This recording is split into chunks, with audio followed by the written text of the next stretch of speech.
Hey guys, today we're going to be speaking with Joe Casanova. He is the founder of Fallow. So, Joe, could you tell us a bit about yourself and what you do? Yes, I have been in business since I'm a serial entrepreneur since I was young. Born and raised in Miami. I took losing. I invested in some hotels before pandemic. I lost everything. I had to reset, and instead of chasing money, I built a community. And now we're partnered. We're the only business community partner with Discord. About 35,000 members as we speak now, with zero marketing efforts, all word of mouth, and going to continue adding value and scaling and making that community free and making it a place where people can collab and build more opportunities within themselves. Yeah. So could you tell us a bit about how you actually started your entrepreneur journey? Yeah, I mean, I was always kind of hustling in the sense that in middle school I was selling candy and little hand toys, and then from there got into more entrepreneurial adventures in high school, where before Facebook and MySpace was really the thing back then. People weren't really using the internet like that. It was still at its infancy, and I started a website called Storm Circle, which we would just go around private school parties in Miami and take pictures. And I said that if we tagged people, we were Facebook. It was just that far away. And then from there, I got into promoting. I enjoyed going to parties. I was a kid. I got into promoting and started working all the top clubs in Miami. It was pretty easy just because I had a pretty good network of high school kids people from my high school that, came from money, and they would obviously want to spend that money at these venues. So I got the attention of some powerful people, which I used that as an opportunity to get out of nightlife and start my first tech startup, which was Vita Squad, an IV company for all those that were hungover. There was a wellness aspect to it. From there, just kept going into it. Published a couple books, consulted a few companies, helped a few companies get acquired, and now I'm not really so much chasing the business side of things, but chasing the oneness of the community aspect of things. Got you. Okay. So what Okay. challenges did you have? I mean, I did had to figure things out, doing things without the internet wasn't really as abundant with entrepreneurial content as it was back then. I've tried doing an app, and I learned very quickly that you need to hire a designer and build wireframes, and then hire a UX and a UI designer to actually design it before you get a developer to do it, versus having a developer to do everything. And I thought I can get a developer to do everything, and that was really what I just stated to you right now is a $20,000 mistake that caused a failed venture. Because once I got to that point, I ended up changing it and had to rebuild it, and just lots of mistakes and were all made along the way that I had to kind of figure out myself. I do see these people, 20-year-old kids getting super successful, finding a lot of success early on, and I think it's because they have the opportunity that we didn't, which was really a lot of guidance and being able to find mentorship very easily. You can connect with everyone with a click of a button. Back then, it wasn't really like that. Finding successful people, they just weren't available and readily willing to build a community and be in a chat room and talk to you and have regular Zoom calls. Like Zoom and Google Meets, it wasn't a thing either back then. So it was just hard to connect with people globally. But yeah, things have definitely changed, and that was the challenge, keeping up with the times and evolving. And now I feel like, I don't think there's going to be much disruptors. It's going to change the way of life that goes on, and there's just so much out there, and it seems like everybody's kind of imitating and expanding on everybody else. So anything you want to find, especially with ChatGPT, now you just type a question, and you get a full thesis. Everyone has a private tutor at the tip of their fingertips, So we didn't really have that back then. Yeah, of course. Yeah. Yeah, it is really hard to find information like back then. Well, when did you start again? Sorry. uh, like 12 years old, 13 years old. Oh When wow. I was like 20 plus years ago. Oh my. Okay. So what was your very first venture after selling the candy and doing the app? Like my first legitimate Yeah. venture, I would say it was my publishing company.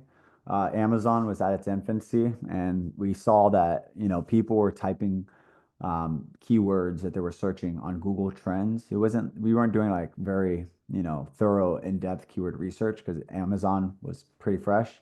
And we started a self-publishing company, which We would do keyword research. For example, one of my friends was getting into building bikes, like motorcycles, which are called cafe racers. And one night, my brother and I were out, and this guy was just talking about his cafe racer, talking about his cafe racer. And then we were like, ah, let me see something. And we typed how to build a cafe racer on Google Trends, and we saw that the trend was skyrocketing. We're like, oh, wow. So then we typed it on Amazon, knowing that Amazon was a search engine, and there was nothing about how to build a cafe racer. So we paid some guy on Upwork, or it was Udesk, or Elance. Like there were so many other freelancing platforms. Now it's all pretty much bundled up into Upwork, but and Fiverr now. But yeah, back then we just paid somebody like $300 to write a book on how to become a cafe racer. Paid somebody on Fiverr $5 to do a cover, published it, put it on CreateSpace, which was print on demand, put it on KDP, which was Kindle's digital publishing, and then um, that book brought in a ton of money and a lot of sales. And from there, we started just doing that over and over again with tons of different topics that we would do keyword research. And then like we did a author who was on chefs, and they would do paleo. And then we did another author that was on business. So they would do like how to start a food truck, how to start be a growth hacker, things like that. And that publishing company, we got to about 300 books. We were early, super early on Amazon. The one thing is that chef that I told you that we did paleo diet.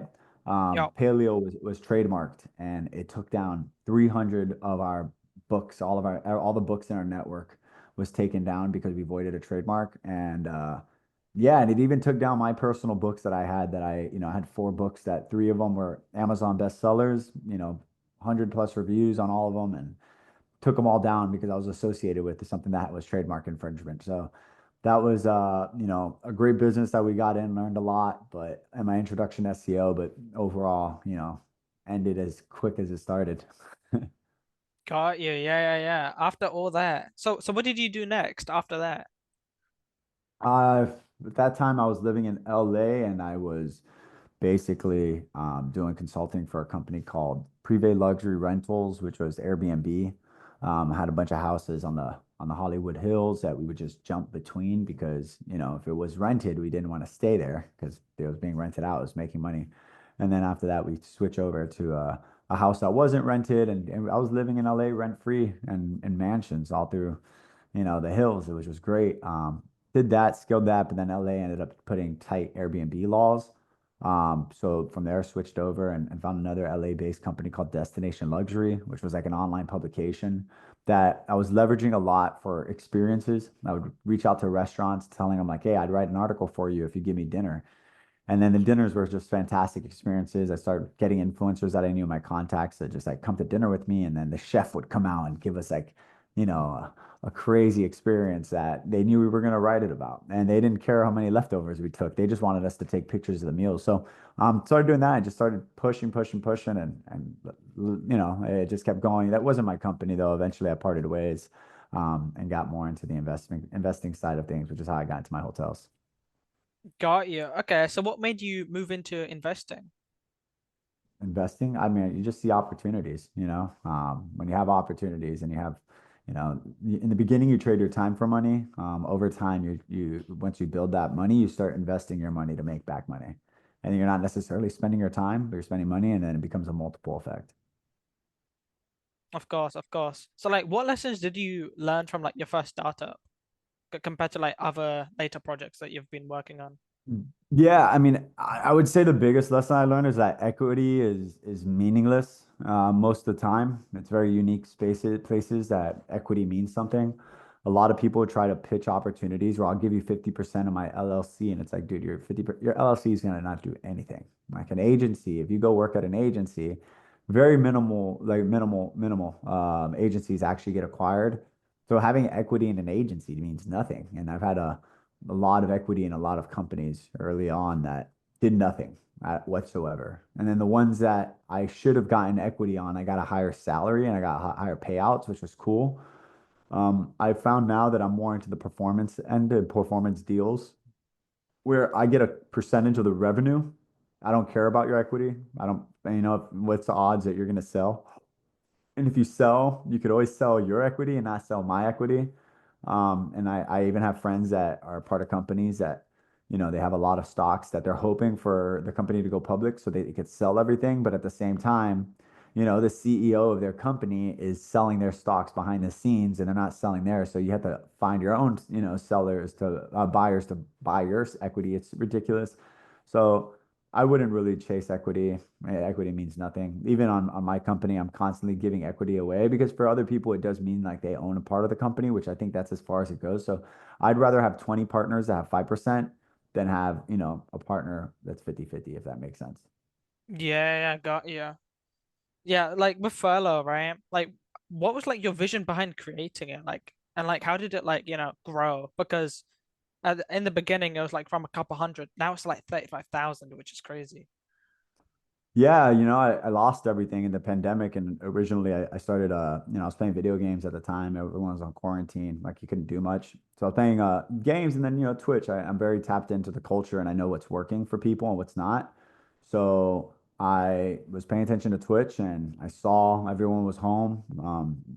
Streamers hitting breaking record numbers, and I was like, oh, I could do this. I just didn't want to stream, you know, video games. I wanted to stream something productive to the world, so I streamed business. And then through that, I really saw the shift of having an audience switch into a community where every day I was answering questions, and then I saw them actually answering their own questions.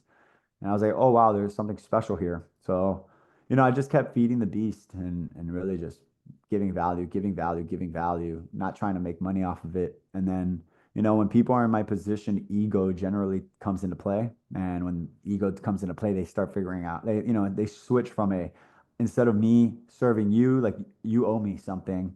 And then they try monetizing their community, and then the community kind of falls apart. So, my vision was always a free place that people can get value.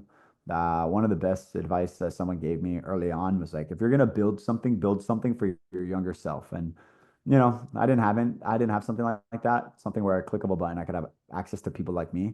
And yeah, now I decided to build that, and now gonna continue further building it. The vision's evolving. I think I got at least 3 to 5 years before people can really understand what I'm building. Right now, it seems like just like a normal community with events, like cool stuff, but we have so much crazy stuff in the pipeline, which you could ask all you want. There's certain things I can't share that I have to keep in stealth until the time's right to go out to the world.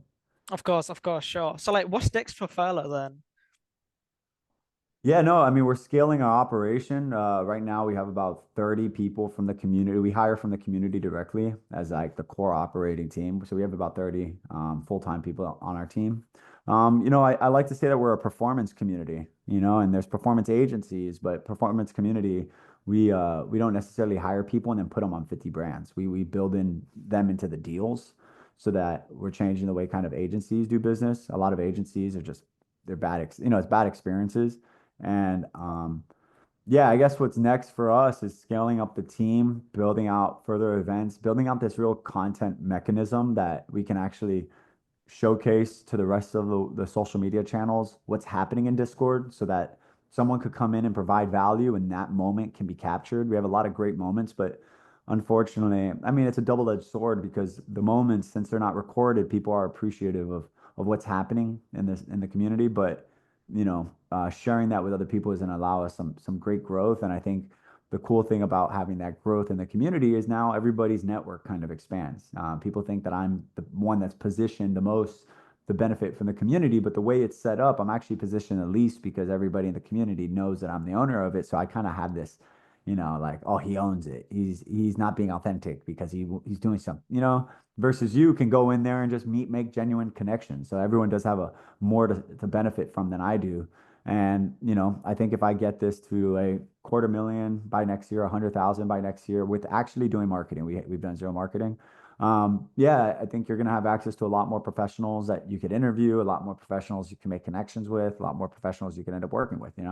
So that's where my vision is right now, transcending Discord, moving on to all the other platforms, honing in on more speaking gigs. I've been speaking for a while. It slowed down through the pandemic, and now just got AdWorld, so be on the lookout for that one. That should be a good keynote. Keep talking about stuff that people don't talk about. So doing that and bringing them back home, back to furlough. Of course, of course. So like, were there like any mentors or like role models that got you inspired in the like entrepreneurship space and like actually getting you started? Uh, Not really getting me started. I would say my first business partner was my mentor, Chris Pacello. He's most known for starting nightlife in Miami Beach. He was once a bank robber. He went to jail for robbing banks, and it's a long story. That's his story. I won't be sharing that, but he's by far one of the most stand-up and most intelligent people I've ever worked with. And he got me into kind of like the consciousness side of things, of being zen and grounded. But at the same time, I remember agencies that he worked with would come in and be like, he's the only person we don't work with. Like, we don't do contracts. And he's like, I don't need a contract. The handshake's my contract. If I go into a contract, like deal's over. I'm not going to work with you, which was fascinating to me. And that's actually something I don't do contracts with any company I work with. I'm like, yeah, go ahead. I've been burned, which is fine. I'd rather them burn me now than burn me later. And the last thing I want to do is tie someone up in courts. I'm like, that's just holding on to something. So when it came down in the beginning, I guess Chris was definitely one of my mentors on the business side. My brother, who, me and him always collaborated, he was at 14 months older than me, which, I do believe that you need someone further ahead to be a good mentor. You need someone at the same level as you to be so that you could keep up with and collab with. But then you also need someone younger than you so that you can mentor, so you could pass it on to the next generation. And that solidifies that you actually know the information. Nowadays, I have mentors across the board, but being able to partner up with one of my mentors, Ophir Gadot, my co-founder and fellow, has been, he was the first person to ever give me a job when I needed one. It was a tough time at the time. Bitcoin crashed. I was overextended. I just bought a hotel and I was like, oh God, I need some income. And he was the only one that was willing to give me a shot. And now, I was able to recruit him because we had such a great time working together that, building something special. So that's fine. Those are my mentors. Yeah, yeah. You have mentors, but like you also do mentorship yourself. So could you tell us a bit about that? And like what advice you would give to entrepreneurs now? Yeah, no, I do more group mentorship. I've had a lot of people ask me to like do one-on-one mentorship. I can't commit. Not right now. There's just too much going on. Most of my mentorships that I do, it's all free. It's all part of the community. If you show up, ask questions, see me in a voice channel. I'm available. If you want to write in the text channel, you can tag me. I always respond to people. But yeah, it's generally the same message. Like it really is. It's like don't try and copy ideas. Find your own idea, something that really inspires you. I recently reconnected with one of my old friends that he has a company that he franchised, and it was Coffee and Chill. And he wanted to do kind of ice baths and coffee, like wellness parties, where, in Miami, it's all degeneracy and alcohol. He's like, I wanted to do something different. And he found this company I was doing. He's like, hey, I would love to expand your brand. So he did Miami, and I remember going to it, and I was like, "Wow, this feels something special. Like there's something in the air here. There's a real community here. He's doing a great job." My friend invited me to another one called Pups and Chill, which I walked in and I was like, "Ah, there's so dark energy. There's like, the sponsor. There's so much sponsors, and you could tell it was a complete rip." So I think follow real passion. I think if you're not passionate about what you do, you're not going to really do the best result. Fail, obviously, do mistakes, keep mess up over and over again. The more you mess up, the more closer you are to a win. But build a trade. Skills pay the bills. Niches get you riches. So if you get a skill and a hyper personalize in a specific niche and solve an actual problem, like I gave earlier of solving a problem for your younger self, I've used to validate a lot, especially when I was in the ecom, not the ecom game, when I was in the book game where I would, you know, basically come up with a book and see if people wanted it. Now my only form of validation is what I want it. Because if I would want it, I'm sure there's a market out there. And the problem with focus groups is that, if you ask a group of 20, would you buy this for $20? And they all say yes. Then you go to that group of 20 and be like, all right, I'll let you sell it to you right now for $20. And all of them say, oh, wait, no, I don't really want to buy it. So focus groups know that they're in focus groups, so it's hard to get validation. But nowadays, I find like the only validation you need is you. And if there's you, there's a big world out there. So there's somebody else that wants, probably wants what you want. And if you do something, if you really build a product that or service that is exceptional, I have the whole faith that it'll come back to you and people will come. Of course, yeah, yeah, yeah. So like how do you stay motivated and inspired? I mean, motivation's overrated. I'm not here to give you motivation tips. Just suck it up and get to work. It's all about discipline, building habits.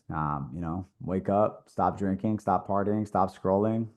If you're not in a position to celebrate, quit celebrating. Get to work. It's funny. Donald Trump said it. He goes, "The fastest way to beat depression is get busy." And, most of the time you get burnout when working, when you aren't getting results, which is happening. But a lot of people are approaching things in the wrong way. So if you approach with it without expectations and it's genuinely making you happy and you're actually enjoying the experience, the journey is far more important than the outcome. So being present, locking in, I'm very spiritual. I do a lot of meditation. I do a lot of, praying and all this type of stuff. I'm always in part of these conscious groups and very easy for me to know because I'm very tapped in with the source, with the universe, and just listening to what the world is doing for you. And like I tell my friends, I'm like, you have to understand, like when you watch a movie and a character comes out and he says, "Oh man, we can't do that thing that we did last time because it's too crazy," and then he leaves, you know what's gonna happen in the movie, right?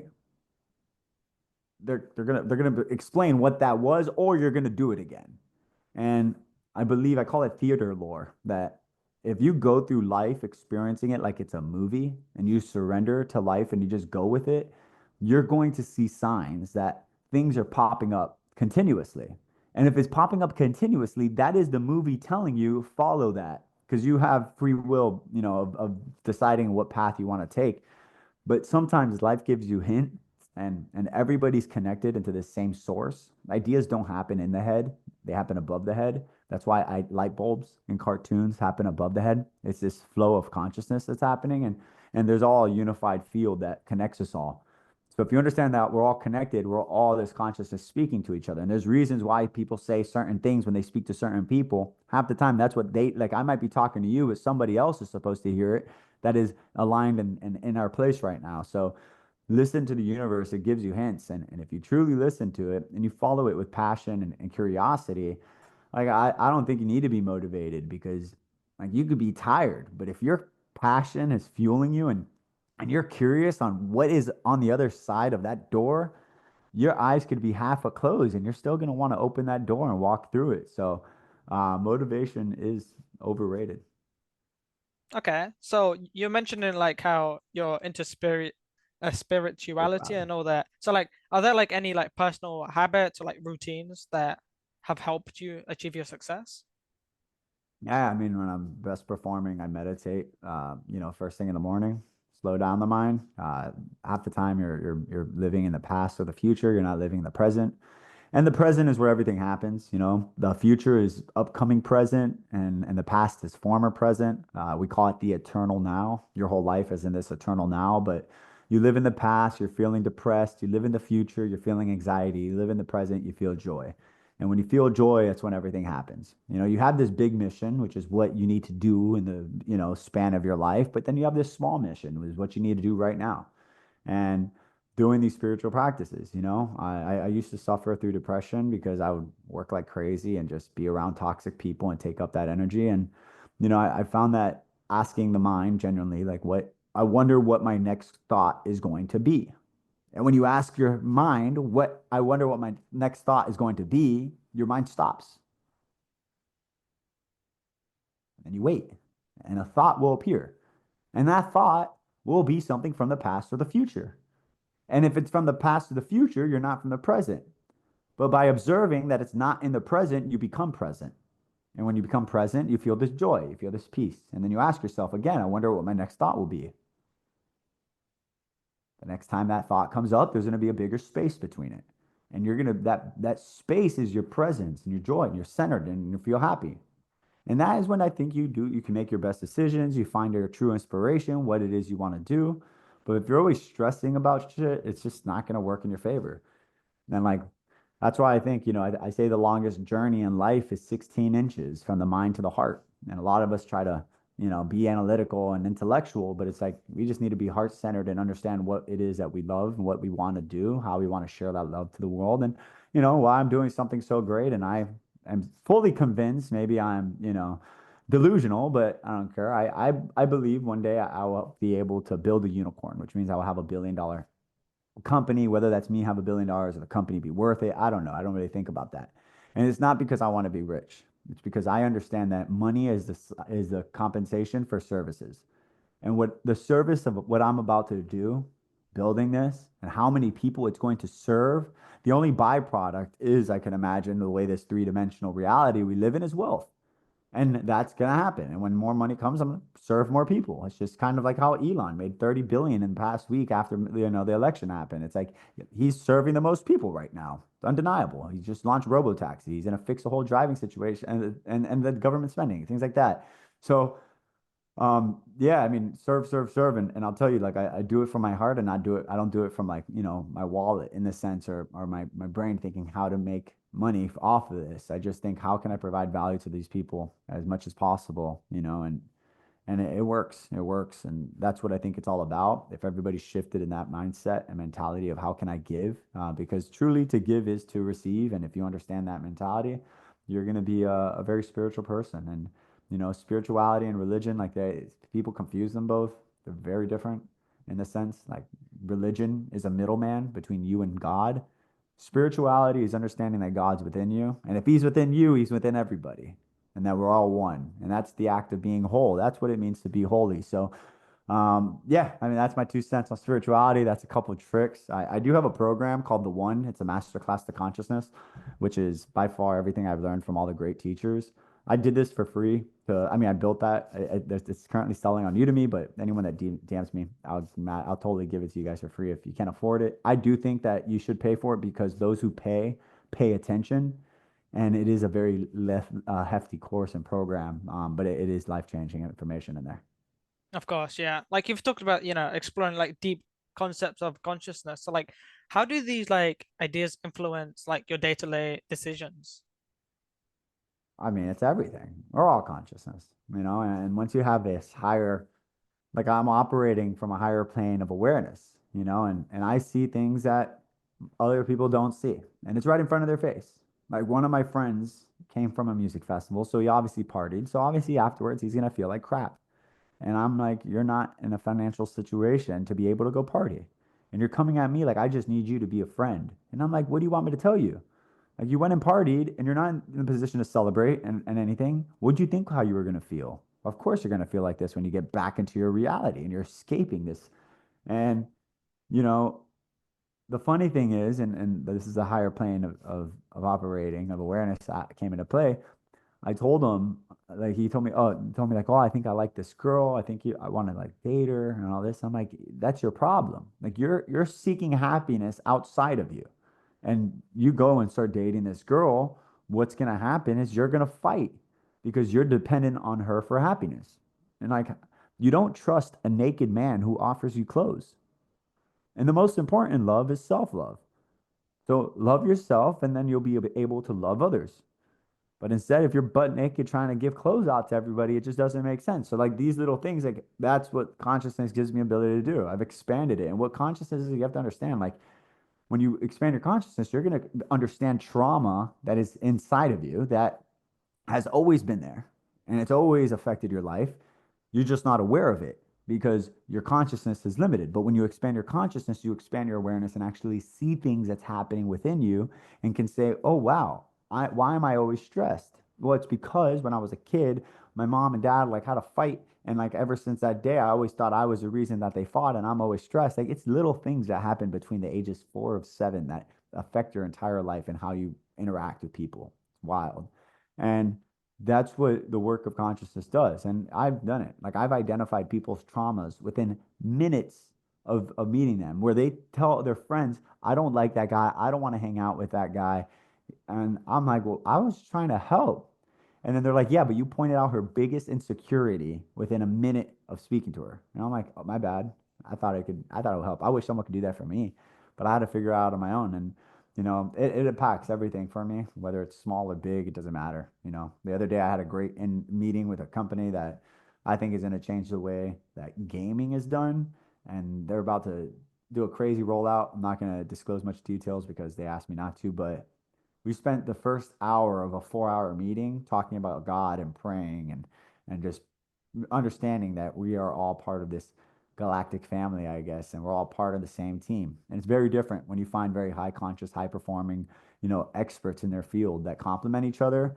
It's all you're operating with God on your side, and it's like that's the team you want to be in. So yeah, I mean that's to me what consciousness is and how it impacts my life and all those around me. Okay. So like what's the most surprising thing that you've learned about yourself? Oh,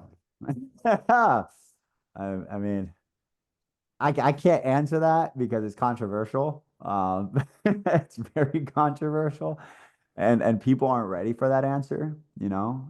The people that are at my level of consciousness, when I tell them that, they're like, "Yeah, I know completely." But if I tell that out here, people are gonna be like, "Oh, this person's crazy. He's a madman." And I've lost friends because of like me trying to share this thing that I've learned about myself. But the reality, I mean, I will say that God created us in his image and he's a creator. So in that logic, we're here to create. I believe that women have an easier way through life because of the fact that it's in their like biological makeup to create. And men struggle with that, especially when they work jobs that limit their ability to create, having repeated mundane tasks. So I think it's really finding something to create. It's, you know, it'll get you in a state of presence and a state of peace. And I think peace is everything. You know, a thing that I learned about myself is the fact that like your words have so much power. Like you genuinely can create your reality. And as corny as it sounds, like if you say you're right and the other person says they're wrong, they're both absolutely correct. You know, and the person that says he can and the person that says he can't, they're both absolutely right. And don't limit yourself because there's too many people out there in the world that tell you that you can. And my worst decisions were always when I listened to other people. You know, don't confuse an impulsive feeling for an intuitive thought. And what I mean by that is when you are inspired, a good idea comes in. Most of the time, you get a good idea, you spend the next hour counteracting that idea, trying to outthink it to eventually just do the idea anyways.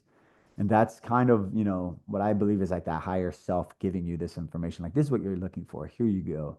And, you know, you just got to decide fast and change slow. And I've learned that a lot about myself.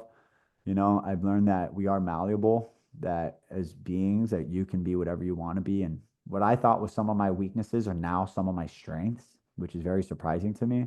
I'm not a salesperson, and yet I've been closing, wheeling and dealing deals like crazy and doing some crazy partnership deals. And I never thought I was a salesperson. And I always worked with people in sales. I was always on the operations side, but I did a lot of this thing called shadow work. And people think shadow work is like meditating when you're, you know, home alone, like in the shadows. But I believe shadow work is like, you know, have you always assisted founders? Is that because you believed you were never able to be a founder? And, you know, like I've helped, I can't even tell you how many influencers truly become influencers and influence. And I just maybe never thought that I had what it took to influence people.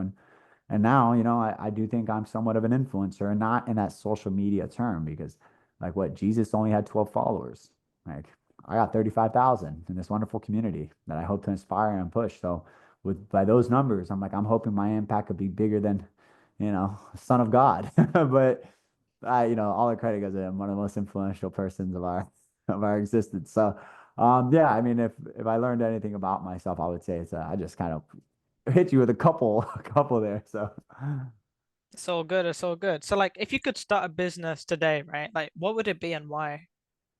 yeah, I mean, I would get into creative for sure. I would get into creative. I'd look into more into like, you know, AI, generative creative stuff, storytelling. For sure, I'd get more into like video, absolutely. But I'd make it easy for people that aren't making content to make content. And I'd hone in on being able to create a process on storyboarding your thoughts and using like Mid-Journey to create the images for it, and then using Runway to create a video for it and connecting them all. I think those that are in position now to be able to utilize like a creative slash storytelling engine to allow people to express themselves are going to be very positioned when, especially these AI tools, you know, because video AI, it's not there yet at all as we record this, but I see it in the upcoming years. Like everyone will have a Pixar in their hand, and if you're able to be that, because you know the way AI and all this stuff is built, you don't need anyone else. You can do it yourself, but people are just so intimidated. I know people now getting on Chat GPT. I'm like, man, where have you been? You're so late to the party. And people just don't really want to use ChatGPT. They'd rather talk to you while you use ChatGPT. So if you could facilitate their storytelling in a very engaging and entertaining way using generative AI, that's probably the company I would lean towards. Got you. Okay, so like, where can people find more about you? I mean, my social media, Joe Casanova on most channels. You type my name, you'll probably find me. But the community gets to know me one on one. Like I think everybody's relatively easy, especially now to get a hold of. So whatever you think, people are not that busy. Like Elon Musk is busy, and that guy finds time to be number 20 in the world in Diablo. So I, who am I? Who are most of us? You can definitely find us and get a hold of us, and you can follow the journey. I'm right now kind of shifting more into my pre-influencer era, where I'm building a lot of content, and I'm anticipating January 1st, to publish it out to the world and talk about things that people are not speaking about. I think the time is inevitable. It's here. So yeah, follow on the socials. LinkedIn's probably gonna be a strong channel for me, but of course, join the Discord, discord.gg/furlough. That's FURLOUGH. Perfect. Well, thank you for listening, guys.